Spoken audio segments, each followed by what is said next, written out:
మద్యం కుంభకోణాన్ని విచారిస్తున్న సిట్టు దూకుడు పెంచింది. ప్రస్తుతం ఆర్థిక మూలాలను ఛేదించే పనిలో ఉంది. ముడుపులు సేకరించి సీఎంఓ అధికారుల ద్వారా తాడేపల్లి ప్యాలెస్కి చేరవేసిన దాంట్లో కసిరెడ్డి కీలకమని ఇప్పటికే గుర్తించడం కూడా జరిగిపోయింది. కమిషన్ డబ్బులను జగన్ రెడ్డికి చేరవేయటమే కాకుండా జగన్ రెడ్డి ఆదేశాల ప్రకారం కొంత డబ్బును hotels, hospitals and real estate కంపెనీల్లో పెట్టుబడి కూడా పెట్టినట్లుగా ఆధారాలు సేకరించారు. సినిమా ఇండస్ట్రీలో కూడా పెట్టుబడులు పెట్టారట. ఒక pan India Telugu hero friends నడుపుతున్న సినిమా ప్రొడక్షన్ హౌస్లో సుమారుగా 770 కోట్ల రూపాయలు పెట్టుబడులు పెట్టినట్టుగా సిట్కి ఆధారాలు లభ్యమైనట్లుగా చెప్తున్నారు.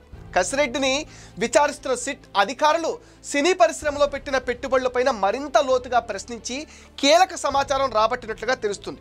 కసిరెడ్డి భారీ బడ్జెట్తో స్పై అనే సినిమా తీసిన విషయం సిట్ అధికారులకు కసిరెడ్డి ఇళ్ళు, ఆఫీసుల మీద దాడి చేసినప్పుడు లభ్యమైన ఆధారాల ద్వారా తెలిసింది. మరింత లోతుగా దర్యాప్తు చేసినప్పుడు 770 కోట్ల పెట్టుబడి వ్యవహారం బయటపడినట్లుగా చెప్తున్నారు. మొత్తంగా 2000 కోట్ల వరకు ఫిల్మ్ ఇండస్ట్రీలో పెట్టుబడులు పెట్టారని చెప్తున్నారు. ప్రముఖ నటీనటులకు అడ్వాన్సులు కూడా ఇచ్చారట.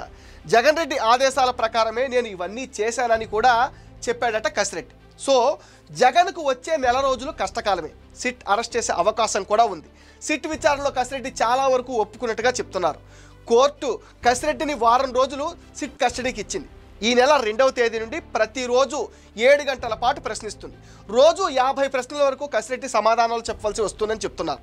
చాలా వరకు సమాధానం చెప్పకుండా మౌనంగా ఉంటున్నారంటున్నారు.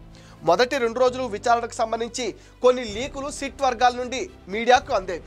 3వ రోజు నుంచి విచారణకు సంబంధించి ఎటువంటి అప్డేట్స్ లేవు.